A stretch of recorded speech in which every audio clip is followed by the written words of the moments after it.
안녕하세요. 오늘은 열왕기상 16장 말씀을 보면서 우리가 가는 길의 선택, 이런 제목으로 함께 은혜를 나누죠. 열왕기상 16장은 17장에서 엘리야 선지자가 등장하기 전에 북이스라엘의 왕들이 끊임없이 왕의 자리를 차지하기 위해서 서로 싸우고 빼앗는 그런 역사가 기록되어 있습니다. 북이스라엘의 역사는 다윗의 정통성을 이어받지 못한 역사였고, 또 하나님의 약속을 불순종한 역사였기에 계속해서 이러한 피해 역사가 계속되는 안타까운 모습을 보여주고 있습니다. 오늘 특별히 이 16장 1절을 보면 하나님의 말씀이 선지자 에후에게 임해서 바하사를 꾸짖으며 시작을 합니다. 그리고 에후를 통해 이 바하사에게 심판의 말씀을 전하죠. 내 집을 여로보암 왕의 집처럼 내가 심판하겠다. 또 바하사에게 속한 모든 것을 공중의 새가 먹을 것이다. 하나도 남기지 않고 다 하나님이 흩으실 것이라는 그런 말씀을 하고, 그 말씀이 이루어져 바하사가 죽고 그의 아들 엘라가 왕이 되었을 때 2년 만에 반란이 일어나 시므리라는 자기의 12대장에게 살해를 당합니다. 그리고 시므리는 왕족들을 진멸하고 하나님의 심판대로 자신이 왕위에 올라가죠.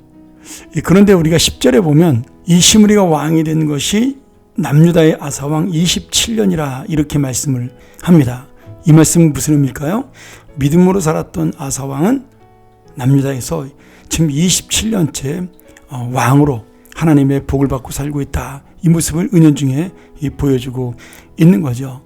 그래서 12절의 말씀에 보면 바하사의 온 집을 에후가 멸하였는데 그 말씀이 여호와의 말씀처럼 이루어졌다. 이렇게 말씀하고 있습니다. 결국 이스라엘 왕족의 역사, 반란과 쿠데타와 그리고 계속해서 가문의 왕조가 바뀌는 그런 역사는 결국 자신들의 문제고 자신들의 선택에 따른 불신앙의 결과였습니다.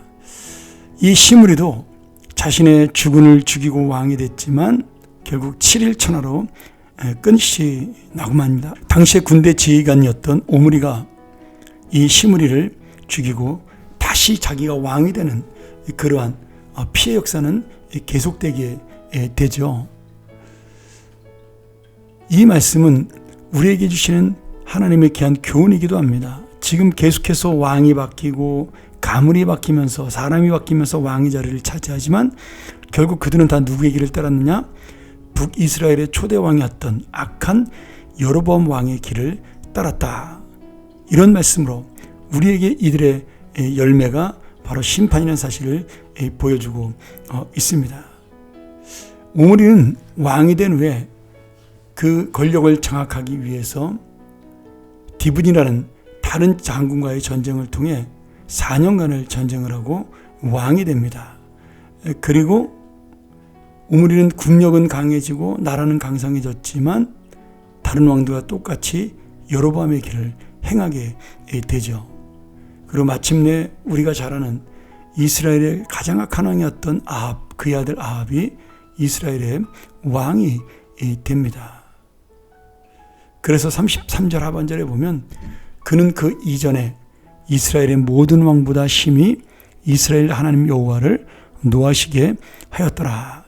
이렇게 표현하고 있으면서 우리가 내일 볼 17장 말씀 3년 반의 기근과 엘리야 선지자의 등장이 나타나죠. 그런데 여기에 굉장히 중요한 말씀이 마지막 부분에 나옵니다. 34절에 보면 베델 사람 히엘이 여리고를 건축하였는데 그가 그 터를 쌓을 때 맏아들 아비람을 죽고 그 성문을 세울 때 막내 아들 수굽이 죽었다. 이렇게 말씀합니다.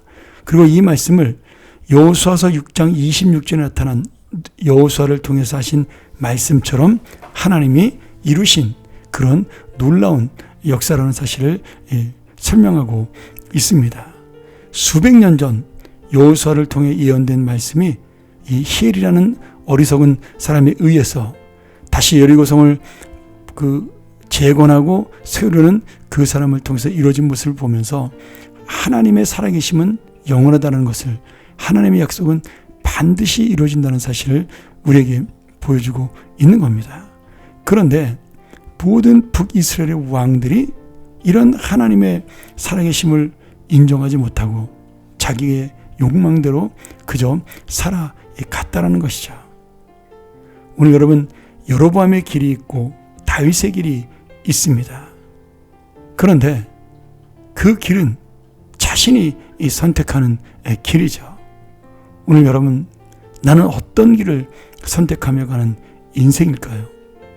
하나님의 약속을 생각하고 하나님 말씀에 순종하여 살아가는 하나님의 사람, 하나님의 은혜를 입었음에도 내 욕심과 욕망대로 살아가는 죄악의 사람. 오늘 여러분, 그 결과를 보여주는 것이 바로 북이스라엘의 역사요. 지금 하나님의 심판입니다. 오늘 다시 한번 우리가 가는 길의 선택이 어디에 있는지를 깨달아 우리는 정말 주님의 길, 다윗이 갔던 그 믿음의 길을 따라가는 우리 모든 복받는 주님의 자녀가 되기를 축원합니다. 함께 기도하겠습니다. 하나님 아버지, 감사합니다.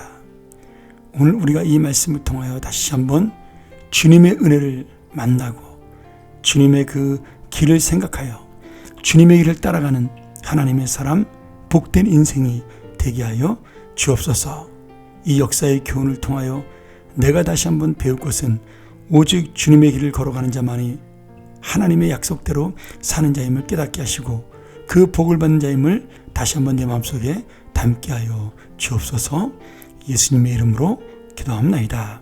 아멘.